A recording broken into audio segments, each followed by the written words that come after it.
In 2010 celebrated the 15th anniversary of display advertising, 15 years since the ad server was created.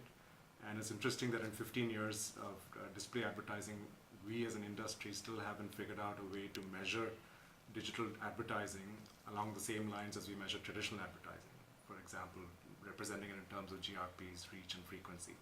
We're throwing a whole lot of other data at the client, which frankly the clients are not that interested in seeing, but that data is coming from tech companies, so it's very tech oriented.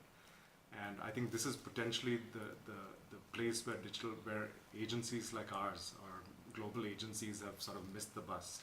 If you look at it, it's Google who has sent out an RFP a few months ago looking for a partner who can help them put together digital advertising measures in terms of GRPs and reach. So Google is now working with Kantar, which is a WPP research agency, in putting together this sort of a measurement. And in my view, that's something that we as agencies should have been able to do in the last 15 years, but we haven't. So if you look at all of this complexity that comes into media planning today, obviously you can imagine that a client is putting $100 into advertising and looking at that $100 being split across potentially 15 different types of advertising. Would ask at the end of the year what worked and what didn't work.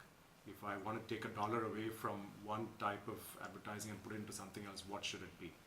And honestly, that's not something that a media agency can answer with the kind of data that's available to us, syndicated data that comes out of the market.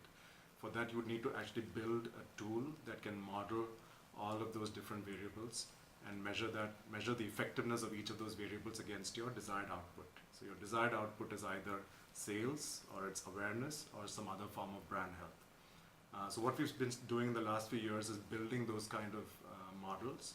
We call them media mix modeling or marketing mix modeling.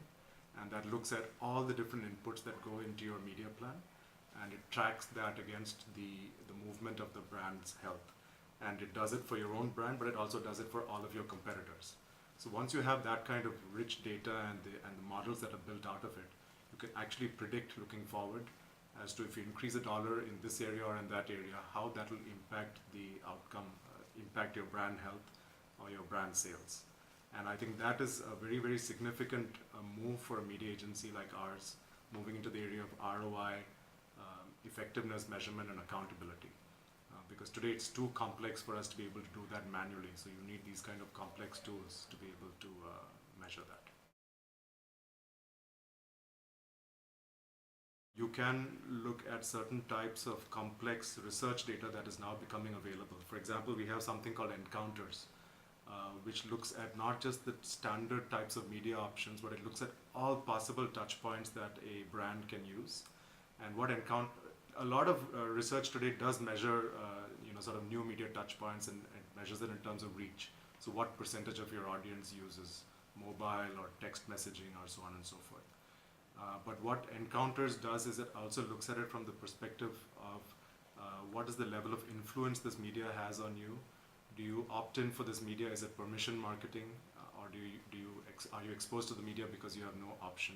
So it looks at 3 or 4 different parameters and consolidates all of those parameters into a single communication power score. So the communication power score allows you to measure the effectiveness of a medium versus all the other options that you might have. And that allows a planner to put together a plan based on descending order of communication power score. So those are the sorts of research that will help marketers make decisions without necessarily having to invest in expensive modeling, or marketers who don't have access to the kind of data that you need in order to be able to do modeling. So this kind of research just uses information coming back from consumers.